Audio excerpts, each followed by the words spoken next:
بسم اللہ الرحمن الرحیم۔ السلام علیکم ورحمۃ اللہ وبرکاتہ۔ میں اس کے ڈیرے پر بیٹھا تھا۔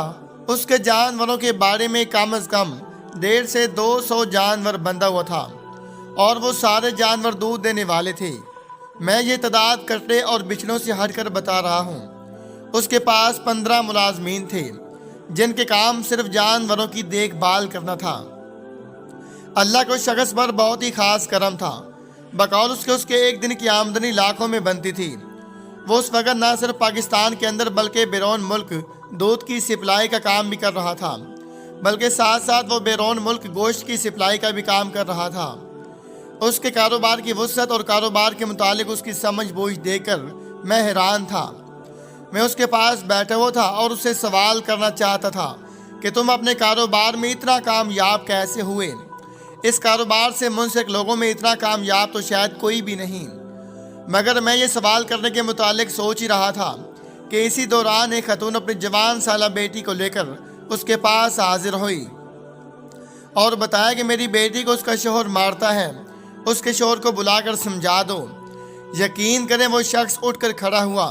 کھڑے ہو کر اس نے جوان سالہ لڑکی کے سر پر ہاتھ رکھا اور کہا کہ میں تمہارا بھائی ہوں، اگر کوئی بھی مسئلہ ہو تو اپنی ماں سے پہلے اپنے بھائی کو بتایا کرو۔ اور اس کی والدہ کو ماں جی کہہ کر مخاطب کرتے ہوئے کہا کہ ماں جی تسی بے فکر ہو جاؤ، میں دیکھ لوں گا، یعنی ماں جی آپ بے فکر ہو جائیں، میں اس معاملے کو دیکھ لوں گا۔ مگر وہ بزرگ خاتون اس کی بات سے مطمئن نہ ہوئی تو اس نے اسی وقت موبائل نکالا اور متعلقہ تھانے کے SHO کو کال کی۔ وہ SHO اس کا قریبی جاننے والا تھا، اسے ساری بات سمجھا دی اور کہا کہ یہ لڑکی میری بہن ہے، اگر میری بہن کو وہاں کوئی تکلیف ہوئی تو یوں سمجھ لینا مجھے تکلیف ہوگی، اور مجھے تکلیف ہوگی تو پھر تجھے تکلیف ہوگی۔ اتنی بات کرنے کے بعد اس نے کال بند کر دی۔ اس کے ملازمین جانوروں کا دودھ دھو رہے تھے۔ اس نے وہاں سے تازہ دودھ پیک کروایا اور آنے والی خاتون کے حوالے کیا اور ان کو اپنے ڈیری کی دہلیز سے باہر تک چھوڑنے کے لیے آیا۔ جب میں نے اس کا یہ عمل دیکھا تو مجھے میرے سوال کا جواب مل گیا تھا۔ مجھے یقین ہو گیا تھا کہ اس انسان کو اللہ تعالیٰ نے جتنا نواز رکھا ہے اس کی وجہ اس کی مخلوق خدا کے ساتھ بھلائی ہے۔ مگر میں نے پھر بھی اسے یہ سوال پوچھ ہی لیا۔ میرا سوال سن کر وہ طز بضب کا شکار ہو گیا، جیسے فیصلہ کر رہا ہو کہ اسے میرے سوال کا جواب دینا چاہیے یا نہیں۔ خیر بہت دیر تک سوچنے کے بعد اس نے کہا کہ میں تمہیں اپنا واقعہ سناتا ہوں۔ مجھے لگتا ہے کہ میرے اس واقعہ کی وجہ سے میرے اللہ نے مجھے نوازنا شروع کیا ہے، اور یہ ایک اٹل حقیقت ہے کہ واقعی میرے پاس مال و دولت اس واقعہ کے بعد آنا شروع ہوئی۔ پھر اس نے واقعہ سنایا کہ میں ایک چھوٹا سا زمیندار تھا۔ میں اپنی زمین وغیرہ کاشت کرتا تھا اور اپنی زمین پر صرف اناج کاشت کرتا تھا، اناج کا ہی کاروبار کرتا، ساتھ میں جانوروں کا بیوپار بھی کرتا تھا۔ مگر جانور میں اپنے ڈیرے پر کبھی بھی نہیں لاتا تھا۔ میں جانور خریدتا اور کسی دوست احباب کے ڈیرے پر 2-3 دنوں کے لیے باندھ دیتا تھا اور پھر وہیں سے وہ جانور بیچ دیتا۔ اگر مجھے کوئی جانور پسند آ جاتا تو وہ جانور میں کسی نہ کسی شخص کو حصے پر مطلب سیر دے دیتا تھا۔ میرا تعلق واسنا علاقے میں ٹھیک تھا، کاروباری لوگوں سے تھا، اور پھر میرا جس جگہ سے تعلق تھا وہاں پہ غربت عام تھی، اس لیے لوگ خوشی خوشی جانور رکھنے کے لیے راضی ہو جاتے تھے۔ میں ایک شرط پر جانور دیتا تھا کہ اگر میرا جانور بیمار ہو جائے گا تو علاجی معالجہ جانور رکھنے والے کے ذمے ہوگا، اگر میرا جانور مر جائے گا تو پھر سارے جانور کا نقصان رکھنے والا بھرے گا، کیونکہ میں کسی بھی صورت میں خسارہ برداشت کرنے کے لیے راضی نہیں ہوتا تھا۔ پھر ایک وقت ایسا آیا کہ مجھے کاروبار میں شدید خسارے ہونے لگے، خاص کر میرا جنس کا کاروبار مکمل طور پر تباہ ہو گیا۔ مجھے 3-4 سال لگاتار خسارہ ہوا، یہاں تک کہ میں مقروض ہو گیا۔ میں نے مختلف جگہ پر جو جانور حصے پر لوگوں کو دے رکھے تھے انہیں واپس منگوایا، وہ بیچ کر لوگوں کا قرض ادا کیا۔ اب بھی کچھ لوگوں کا قرض میرے ذمے تھا۔ اسی دوران میرا ایک جانور جو ایک بیوہ عورت نے رکھا ہوا تھا وہ جانور مر گیا۔ اب بیوہ عورت کے پاس تو سارا ہی وہ جانور تھا، اس کو یہی تھا کہ وہ جانور بیچ دے گی تو کچھ پیسے ہاتھ آ جائیں گے اور پھر ان پیسوں سے اپنا کوئی جانور خرید لے گی۔ لیکن اب پیسے ہاتھ آنے کے بجائے اس نے پورے جانور کی قیمت مجھے ادا کرنا تھی۔ पता मुझे भी था कि वो मुझे जानवर की कीमत कभी भी अदा नहीं कर सकती, लेकिन मैंने उसको फिर भी मजबूर किया। तो उसने इधर उधर से कुछ रकम पकड़कर मुझे दी, लेकिन वो जानवर की कीमत के बराबर नहीं थी, बल्कि उसकी कीमत का चौथा हिस्सा भी नहीं थी। उसने कुछ वक़्त मांगा, फिर मैं इसको वक़्त देने पर राज़ी ना हुआ।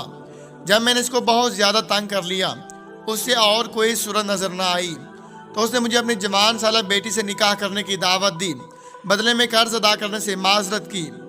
मैंने उसकी बेटी से निकाह करने से इनकार कर दिया और उसे कहा कि तुम अगर वैसे महीने 2 के लिए अपनी बेटी को मेरे पास रहने दो तो मैं तुम्हें ये रकम माफ़ कर दूंगा। मेरी बात सुनकर वो गुस्सा हो गई।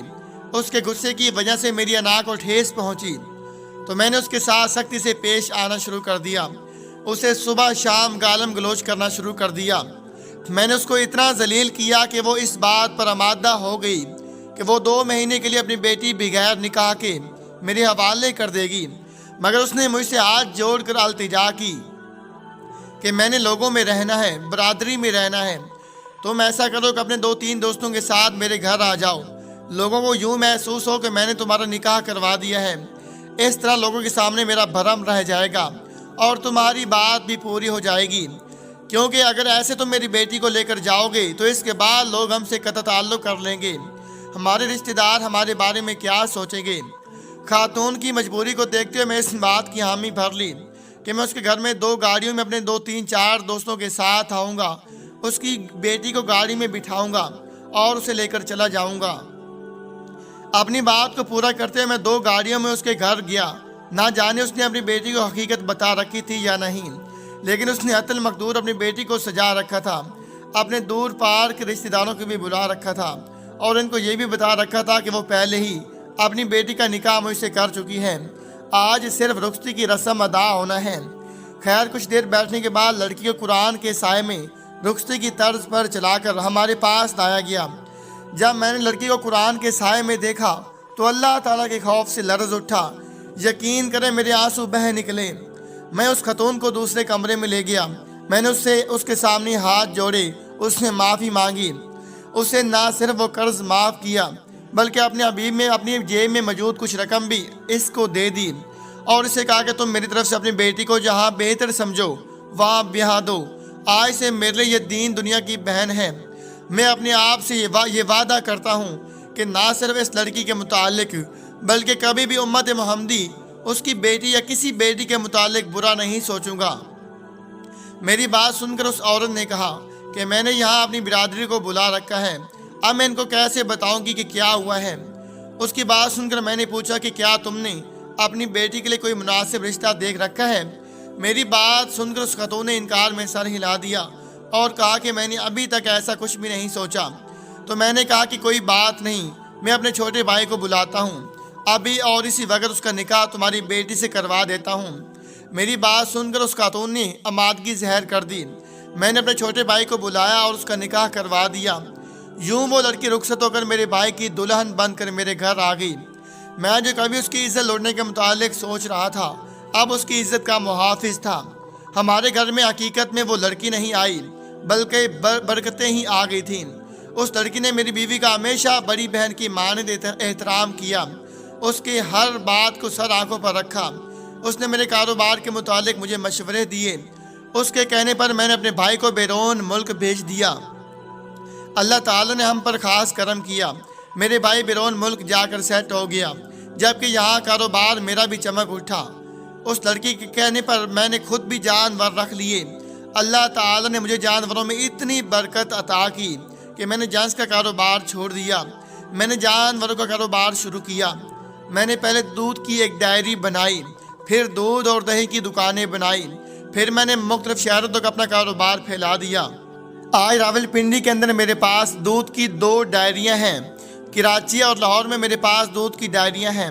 पाकिस्तान के हर शहर में लगने वाली जानवरों की मंडी पर मेरे जानवर बिकने के लिए जाती हैं। बात यहाँ तक नहीं रुकी।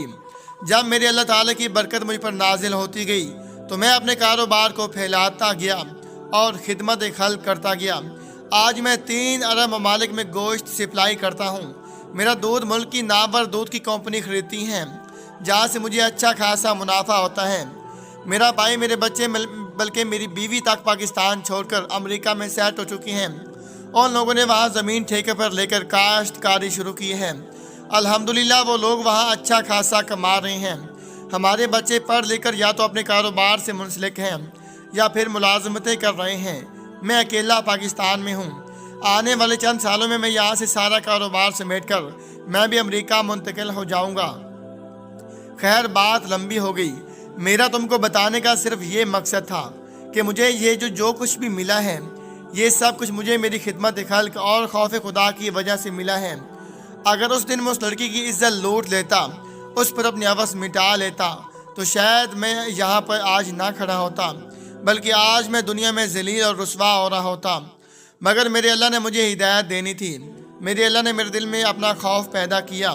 उस दिन के बाद आज तक मैं कभी किसी नामहरम लड़की के मुतालिक बुरा सोच तक नहीं पाया। मेरी दहलीज पर जो भी साहिल आया है वो कभी खाली हाथ नहीं गया। आज मेरी डेयरी फार्म से कई ऐसे इदारों को दूध जाता है जो लावारिस बच्चों की परवरिश कर रहे हैं। कई ऐसे बच्चों को दूध जाता है जिनके वालिद या वालदा या वालदैन इस दुनिया से गुजर चुकी हैं, या उनके वालदैन इतनी हैसियत नहीं रखते कि वो अपने बच्चों की खातिर दूध खरीद सकें। और हैरत की बात है कि मैं अल्लाह ताला की खातिर जितना भी कुछ अल्लाह की राह में देता जा रहा हूँ, अल्लाह इससे कहीं गुना बढ़ाकर मुझे निवाजता जा रहा है। मेरे सामने कारोबार की राहें खुलती जा रही हैं। मेरा खुदा गवाह है कि मुझे अपने किसी ज़ाती काम की खातिर चलकर किसी के पास नहीं जाना पड़ता। मेरा हर काम यहीं बैठे बैठे हो जाता है। और मैं ये कहता हूँ कि मेरे जैसा बनना कोई मुश्किल नहीं है। जिन लोगों के दिलों में अल्लाह ताला का खौफ है, जो लोग अल्लाह ताला की राह में खुले दिल से खर्च करते हैं, वो सब लोग मुझ जैसे हैं, बल्कि मुझसे भी ज़्यादा मालदार हैं। जब आप अल्लाह ताला की राह में देती हैं तो अल्लाह ताला सिर्फ ये नहीं देखता कि आप अल्लाह ताला की राह में क्या दे रहे हैं, कितना दे रहे हैं, बल्कि अल्लाह ताला ये देखती हैं कि अल्लाह ताला के दिए में से आप कितना दे रहे हैं। मेरी दुआ है कि अल्लाह ताला हम सब को कभी किसी का मोहताज ना करे।